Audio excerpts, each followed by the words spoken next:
can't change nobody. You can't teach nobody nothing that they don't want to learn. But what you can do is through your actions, inspire somebody else to dig within themselves and find something greater.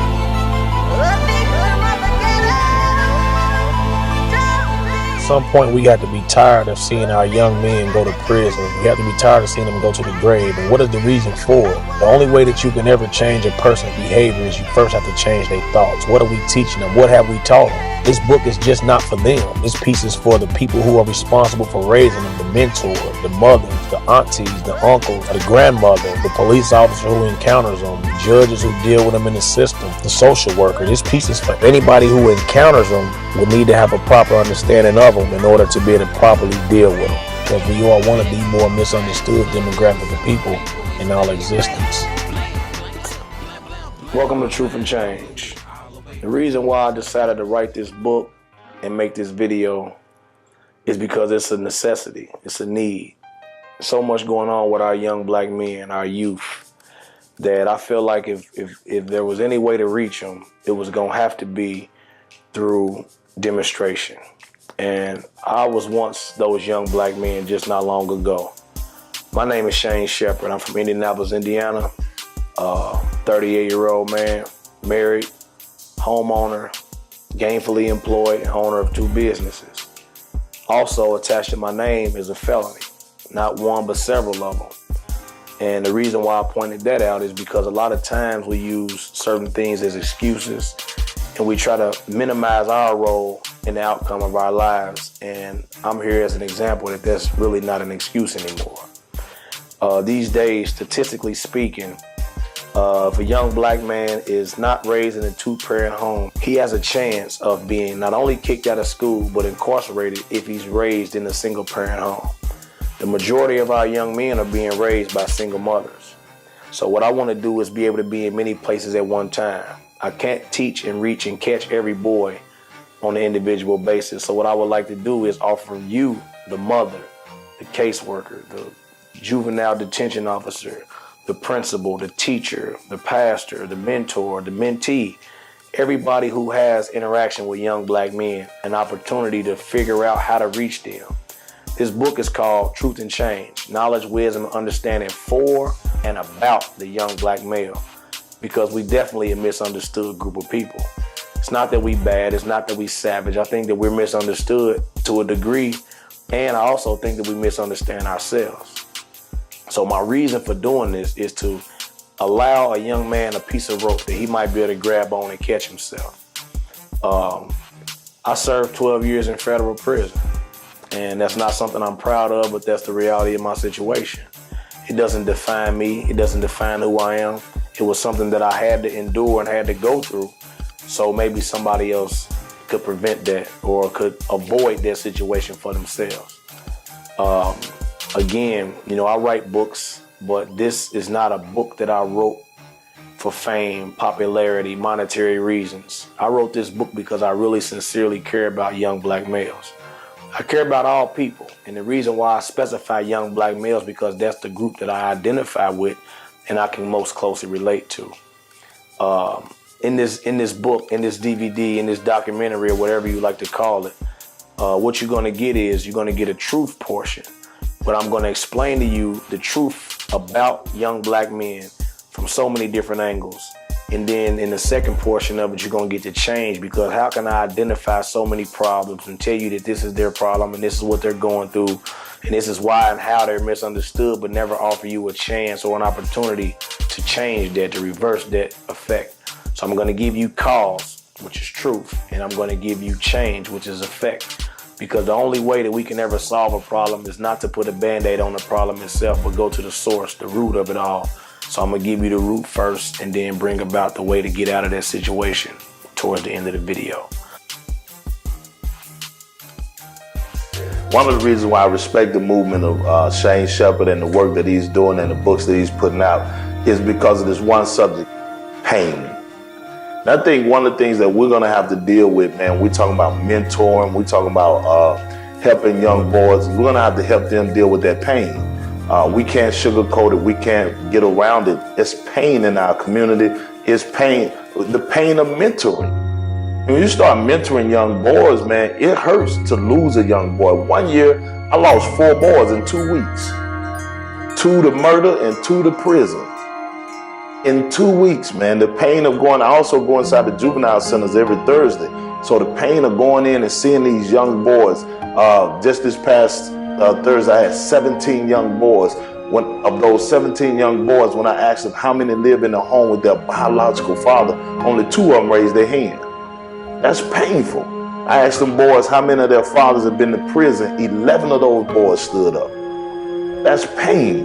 We have to deal with the pain of being a mentor. It's not glamorous. You're walking with a kid through their life. I got some boys who lived in 4 different places in 6 months. And then the school wants them to get A's and B's. My life is unstable. The pain of living, one of the boys said, I lost my papers, Mr. D, because we had to move. So, oh, y'all finally got a place. He said, no, we moved to the other room.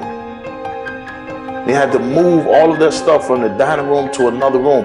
Him, his mother's boyfriend, and his little sibling in one room. And that's painful.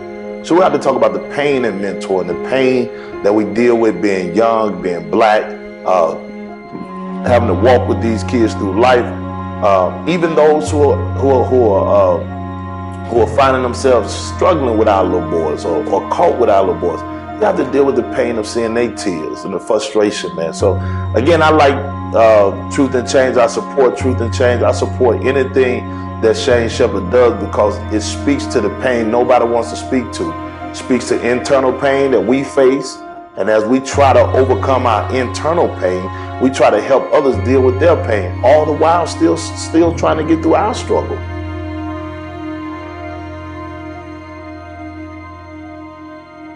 One of the things I'm going to start with is the incarceration rate. African Americans make up roughly 13.2% of the total United States population, but make up 60% of the prison population in the United States of America. And that number alone should raise eyebrows. It's unheard of, and it's a reason for that.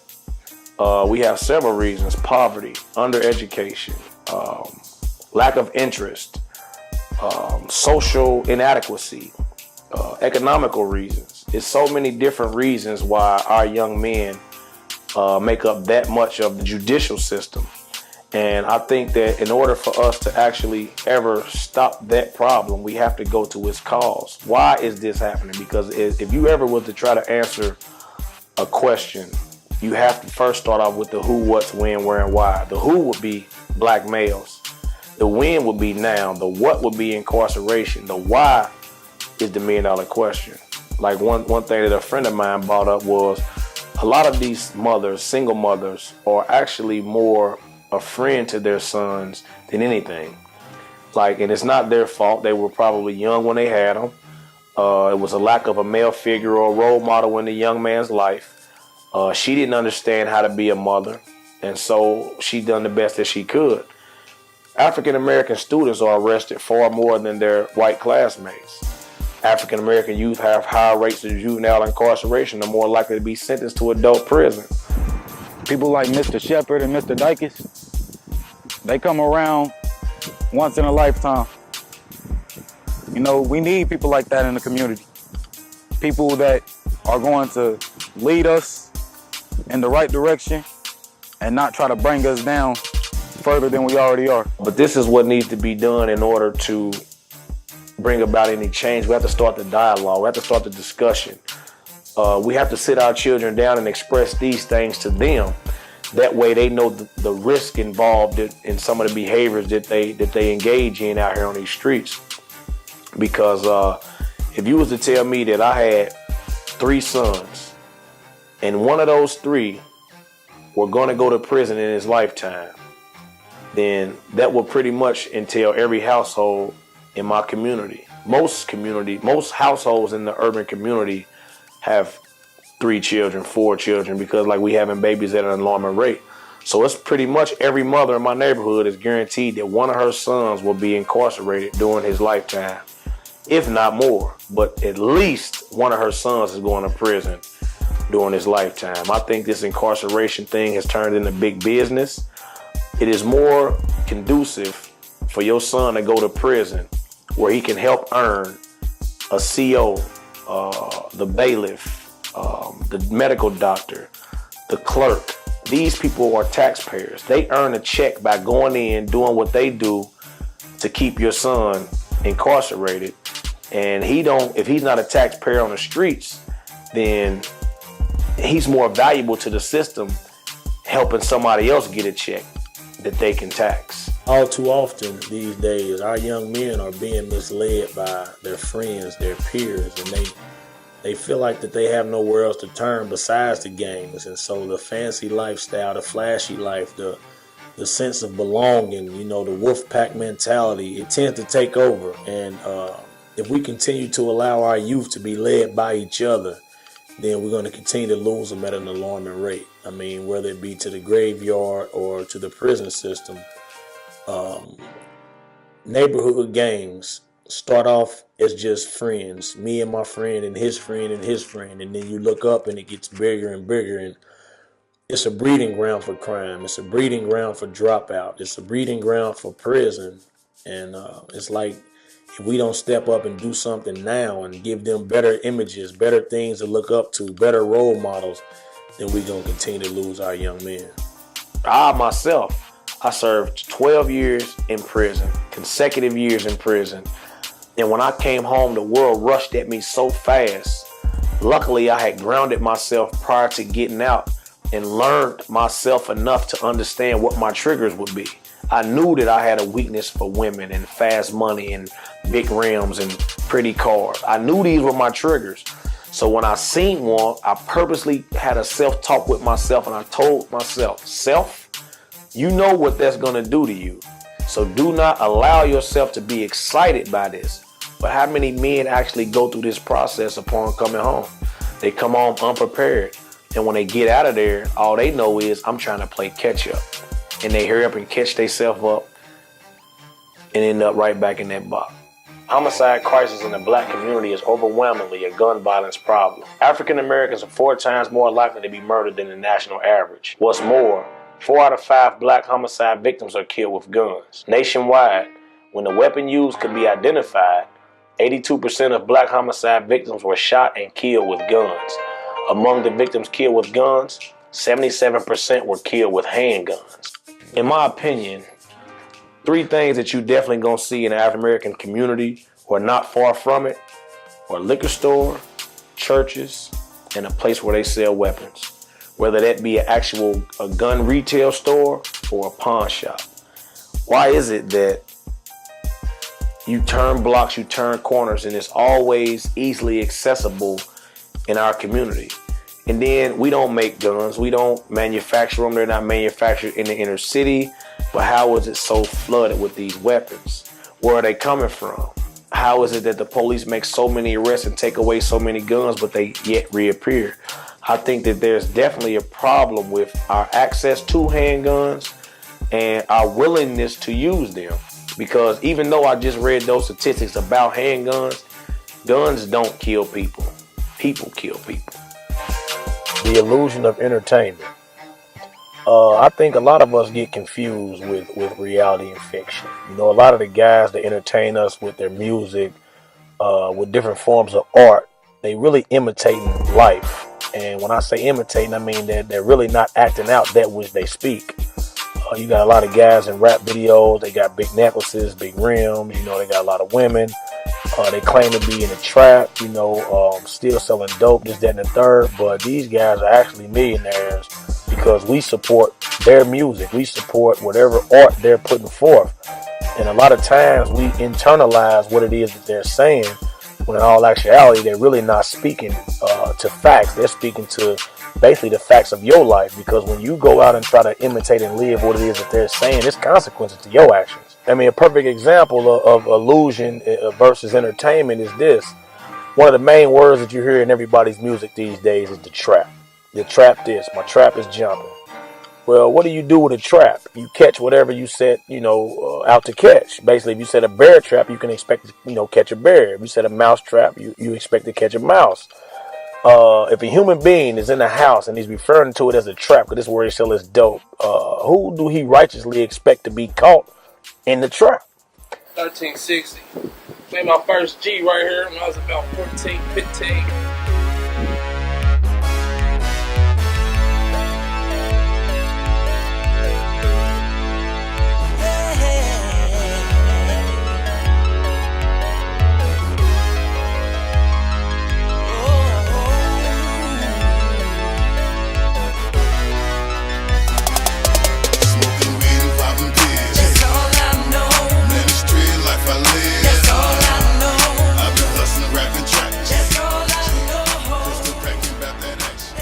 The brain. I think that a lot of us have not really thought much about the brain and its operations. The human mind is the original computer. The human mind is what the original computer was designed after. Your mind operates on primarily two phases, the conscious and the subconscious levels. Your conscious mind is your ability to say that I am Shane Shepherd. I am Eric Dykes. Your conscious mind is what you use to focus on a particular thing at a particular time. But right beneath the surface, what we call our subconscious mind, is that part of your mind that never ceases to operate. It runs all of your bodily systems and bodily functions, your respiratory system, your cardiovascular system, your lymph nodes, the way that you breathe, blink. Everything about you that's automated is run through your subconscious mind. These two phases of your mind are so important to your overall survival and progress and growth in life that if you never take a moment to try to figure them out and understand them, you would pretty much go through life on autopilot. The word law don't have nothing to do with rules. Rules change, law does not. Truth is like a ball of clay. It is what it is. It can be shaped, molded, bent, and turned in any way that you want to turn it, but at its essence, it's still gonna be a ball of clay. That's what the truth is. The truth, it may be made up to look better than what it is. Sometimes it may be played down. When you burn off all the impurities, truth is gonna still be there. And that's what we're dealing with right now. We're dealing with truth, because when you deal with the truth, that means you cannot tell yourself a lie. The truth is, young black men are dying and being incarcerated at an alarming rate. There's no getting around that. You can give me reasons for it or why you think it's going on. We're not dealing with opinions right now. We're dealing with facts. Truth is, young black men are being incarcerated at an alarming rate. Truth is, young black men are dying at an alarming rate. So these three things that I want to focus on in this particular portion of the video is truth, law, and the functions of your mind. Your mind, your emotions are stored in your subconscious mind. So a lot of times when you feel anger, that is an emotion, but something consciously has to trigger that anger. You might not like something, and so all of a sudden you got these impulses and these emotions moving in you, and it's trying to cause you to act. You have to learn how to control that through conscious thought. If I do what I'm feeling that I should do right now, what is the consequence of those actions? Because remember, we're dealing with law. Cause, effect. So sometimes you have to be the one that actually have a self-talk. You have to talk with yourself. I'm getting upset. I feel myself getting upset, and I'm impulsively inclined to act. Example, you in school. Somebody walking down the hall, shoulder check you.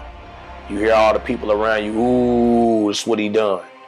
Right then, your conscious mind should take over, because if you allow your subconscious mind to run with what it's feeling, that emotion is going to cause you to act out impulsively. So if you consciously say, you know what, I'm going to let him have that. I'm going to let him get by with that. Because if I do that, then I'm going to get put out of school. I might go to juvenile. They're going to call my mother from her job. So many things could come from you acting on that emotion. Self-love. Let's get right into that, because I think that in order for you to be able to even want change, you got to start off with loving yourself. Can you honestly say that you love yourself if you continually, on a daily basis, put yourself in harm's way? As far as going to prison, the juvenile system, putting your life in danger as far as being killed out here in these streets. Can you honestly say that you love yourself if you continue to put these toxins in your body that we call designer drugs, namely K2, these pills, Sherm, heroin, cocaine? Like, how can I honestly say I love myself when I know that the substances that I'm injecting, that I'm putting in my body, are causing more harm than good? A lot of people get caught up with loving themselves on the outside. So they will go make sure that their body's clean and they got the best shoes on and they got their hair done, and you think that you love yourself, you call yourself pampering yourself. But in all actuality, you're really destroying the real part of yourself, and that's your internal, the internal you. Whether it be your mind, you know, your liver, your kidneys, you know, all the functions that it takes in order to sustain life, you're neglecting them. And again, we talking about the young black male, and we have to realize that it's an epidemic going on with these young men being incarcerated and these young men being murdered in the streets, if not by law enforcement, a civilian who've been made to believe that this young man is dangerous, or each other. So we have to begin with self-love. You have to actually look at yourself in the mirror and say, do I love myself enough to want to save myself? And the only way that I can save myself is to change. I always use an example of self-love as this. If it was you and one other person, and this is just being honest, and both of y'all was hanging off the edge of a cliff, and there was only one way for y'all to get up, and your hand was already on that piece of rock that was stabilizing, are you gonna move your hand for the next person to put their hand up, or you gonna hold on and self-preservation gonna make you pull yourself up onto that cliff? If you choose yourself, you're not wrong. Therefore, in this situation, you have to also choose yourself, because you got a partner that's hanging on the cliff with you. Right now, we call them homeboys. He my dog, he my G, he my folks, he my blood, he my peep, he my crip, whatever you want to refer to him as. Both of y'all hanging on the cliff. It's only one way out of this situation, that's up. Are you going to continue to hang right there with him and allow yourself to fall and tumble down to your death? Or you gonna go ahead and pull yourself up by the bootstraps? And if it ain't even yourself that you do it for, like me personally, my grandmother, when I was in prison, I always used to tell myself, you have to change, you have to change, you have to change. But I would also give myself that other scenario. You know, I'm gonna just go out here, maybe sell me a little weed, stay out the way a little bit, give me some money, then I'll quit. But I knew that if I went back to prison one more time, I was gonna hurt my grandmother. And to hurt my grandmother is to hurt myself, because we, you know, so close. Anytime I see her go through anything, especially when it's behind one of my actions, then it causes me pain. So she was like one of my biggest motivations for changing, because like I said, in order to hurt myself would hurt her, and to see her hurt would hurt myself. So self-love is something that is not taught. It's something that you're born with. It's an innate emotion. And you have to dig down within yourself and ask yourself the real serious question. Do I love myself enough to want better for myself? Self-image. First of all, the word self is you. Image means to imagine or to see a thing. So how do you see yourself? Do you see yourself the way that they see you or portray you on TV? Most of the shows that we watch these days, you always have a man, he's dressed up like a woman, he's feminizing himself. Or you will see another black man on TV, a young boy, he's always in a mug shot or playing a gangster role or this, that, and the third. And so these images are portrayed about you and actually supplanted into your subconscious mind. But it all goes back to how do you view yourself, because the way that you view yourself is the image that you're going to project onto others. If I deem myself to be a gangster, then I'm going to portray a gangster image. I'm going to portray a gangster role. If I deem myself to be a criminal, then I'm always going to come off, and everybody that comes in contact with me are going to pick up on the way that I'm portraying myself. So how do you view yourself? How is your self-image lining up with where you see yourself 5 years from now? If I see myself as being successful, a father, a business owner, and this is the way that I view myself, this is my self-image, then that's the image that I'm gonna put forth to the community, to the crowd, to the people I come in contact with, to my boss, to my teacher, to my mother. So it's all about how you view yourself. If you view yourself in the light that the society has cast you in, then you might as well quit now, because they've already deemed you to be a failure, a dropout, one who abandons his children, a savage, a brute. Like, I've heard so many different names when it comes to the description of a black man or a young black man, that I have to oftentimes ask myself, how is it that these people's image of us is so different than the image that we have of ourselves? Belief in self is so important that it's almost, it should have been probably number one, because as children, we are always made to believe in someone or something outside of ourselves. And it causes us to have a certain amount of inadequacy. Like, I'm not good enough to do this because I've been made to believe that something or someone else has to do this for me.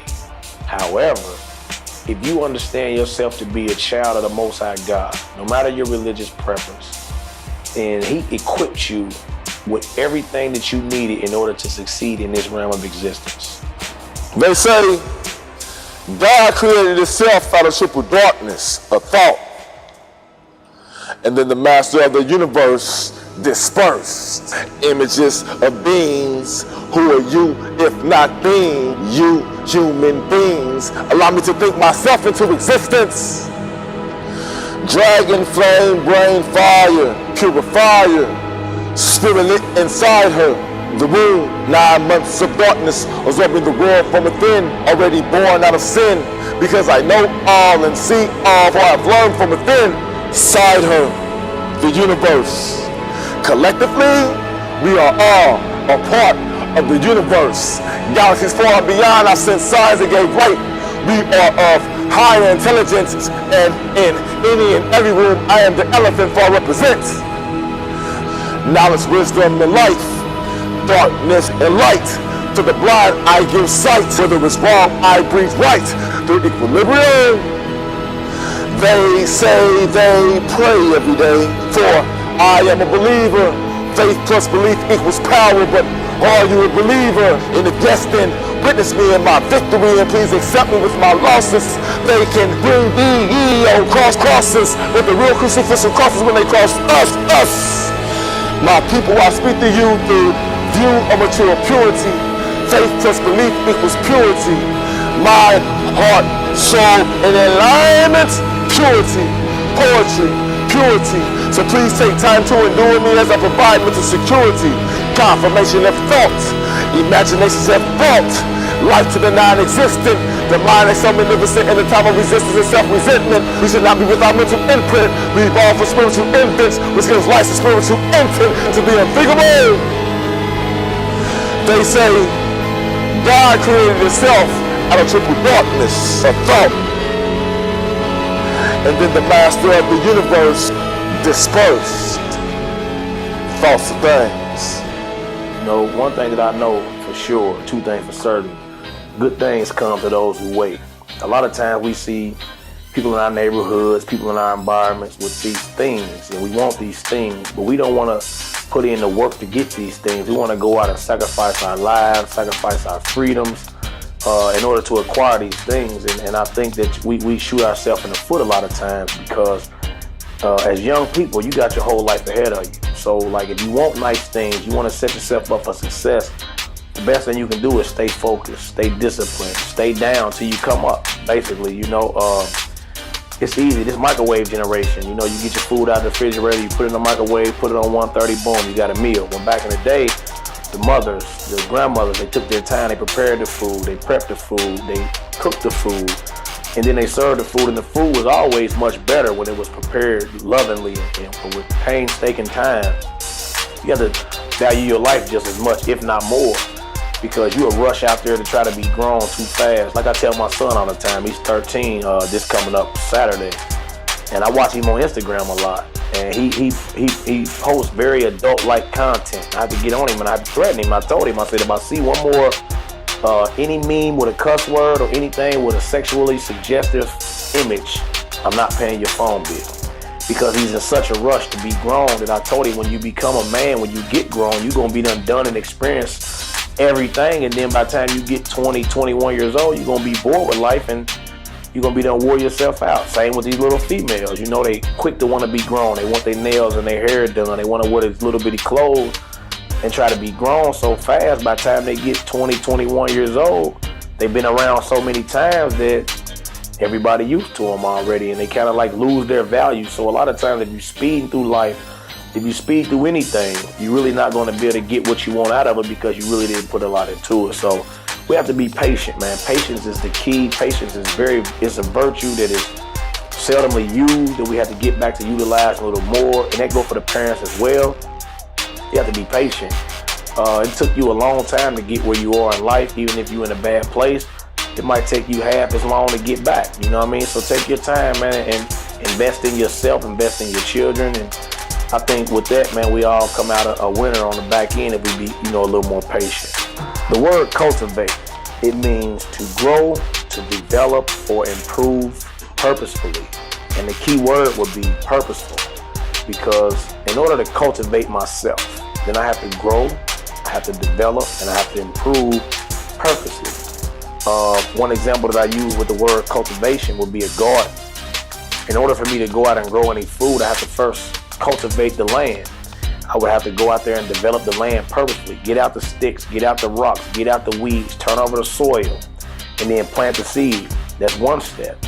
My next step would be to go out here and continue to nurture and cultivate these crops. Like if I go out there and I plant tomatoes, cucumbers, and bell peppers, I have to make sure that I got my seeds lined up, and I have to keep the animals and the rodents out of my little garden, and I have to go out there and keep it de-weeded and keep my plot nice, cultivate my plot. And eventually I'm gonna yield forth the fruit that I put in the ground. I cultivated this whole situation. And same with life. I have to cultivate certain things. I have to cultivate myself. An example of an outside form of cultivation would be, my environment. A lot of people are influenced by their environment, but some of us like to influence our environment, where it's the opposite way around. As opposed to going in and saying, you know what, I'm just gonna accept whatever the neighborhood kick my way. You go in and say, you know what, I'm going to cultivate certain people around me in certain situations. I'm going to nurture them and put them together and put this person in this position and move it like this. You cultivating the situation, so when the situation comes to a head, you know what you're going to get out of it because you purposely cultivated it. How much more is it important to cultivate yourself? Your mind is what needs to be cultivated, because your mind is just like a garden.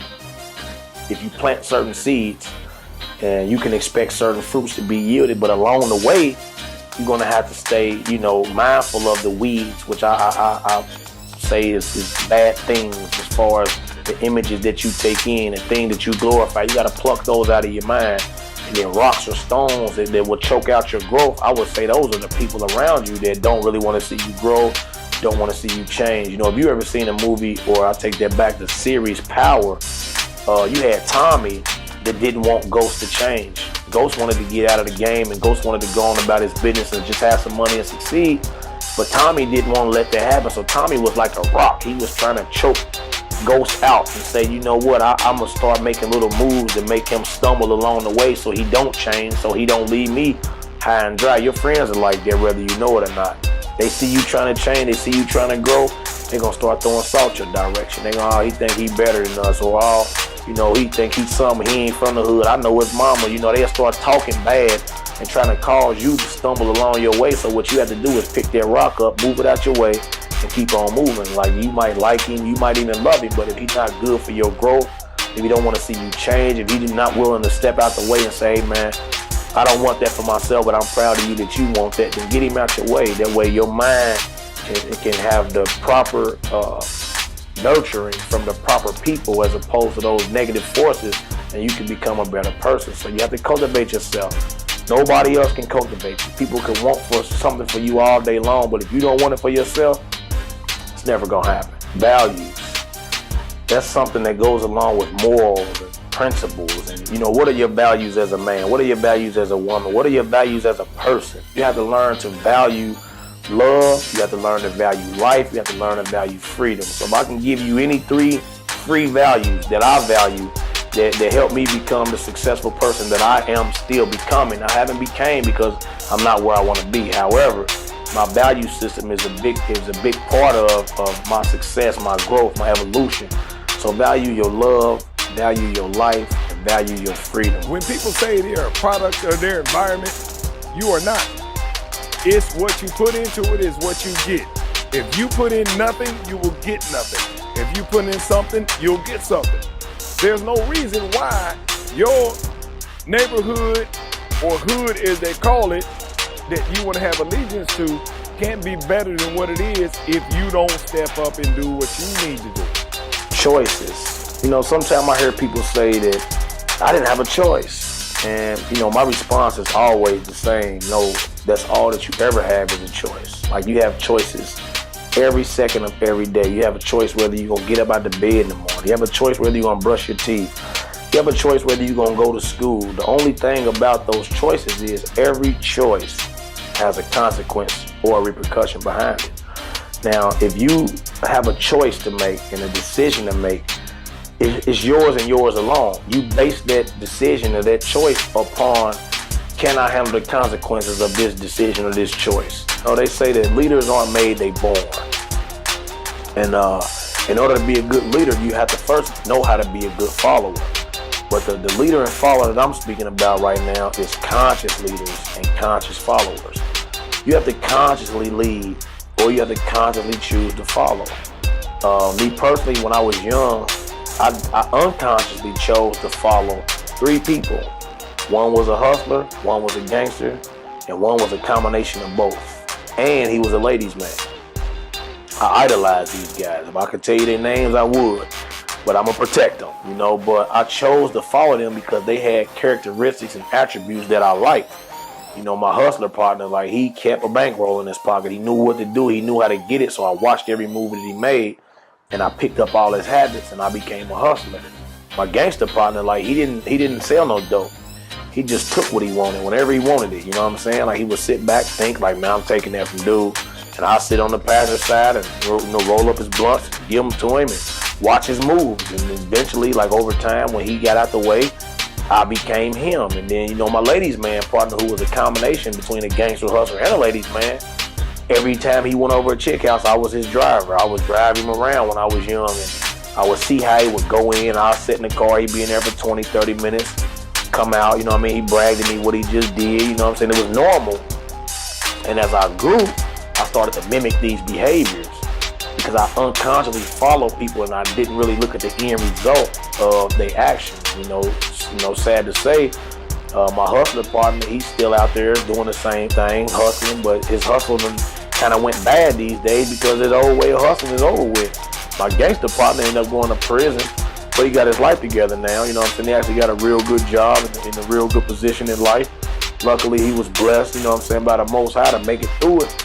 And my other partner, who was a ladies' man, he finally ran into the lady that kind of broke him down. And look up, he married. However, a lot of the stuff that they went through growing up, I had to go through those same steps and I had to take those same falls. And if I had to do it all over again, I would have chose to constantly follow somebody else. The next principles that I'm gonna utilize in my teaching is some things that I use every day in my life.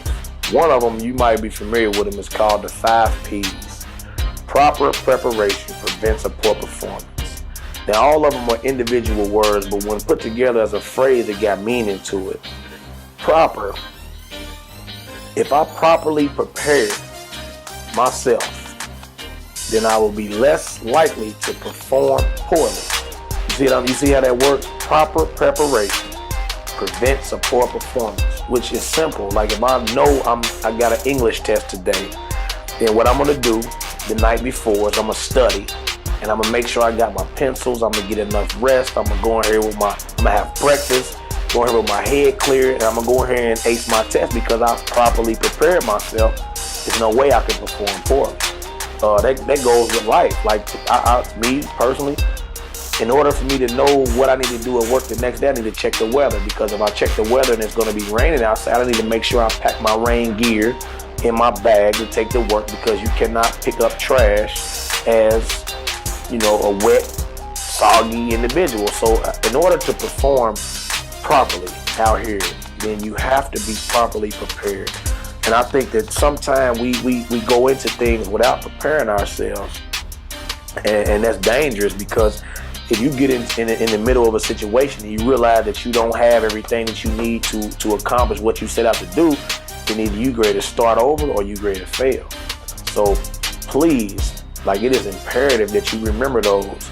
Proper preparation prevents a poor performance. And I think that if you don't prepare yourself, you're setting yourself up for failure. You're setting yourself up for loss. So, like, I wanna stress that. Prepare yourself for your future. Properly prepare yourself so when the time comes, you don't perform poorly. That's what practice is. In conclusion, I want to thank you for taking the time out to watch this video, to read the book, to work through it and say, hey, you know what, I want to at least take a look at what he's talking about, because it's some problems going on out here. Like, we losing these young men rapidly, whether it be to the graveyard, to the system, to the streets. I don't think that we even understand the gravity of the situation, as of yet.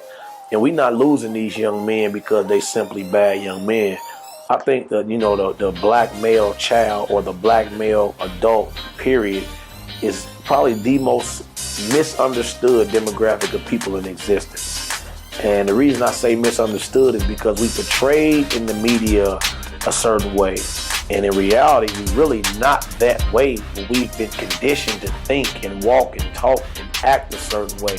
And they take that as our reality, but it's not.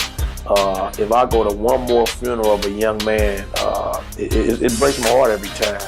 If I get one more phone call from one of my partners and they tell me they just gave him 60, 70 years, like, it kills me. So I made this DVD and I wrote that book because if I could just help one, maybe two people say, hey, big homie, man, I appreciate what you did. You took your time out and you put something forth that I can relate to, that I can understand, because I know you a dude that's been through it, then my job is done. You know what I mean? So again, if you're a parent, a teacher, a probation officer, clergy member, government official, whatever you might be, if it's a young man that you know that could benefit from this, program, this book, this DVD, put it in his life, because this just might be the rope that he used to pull himself up out of the mud.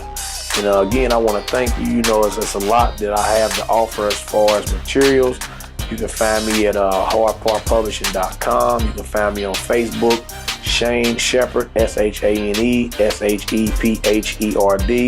You can find me at Before You Fall, fall.org.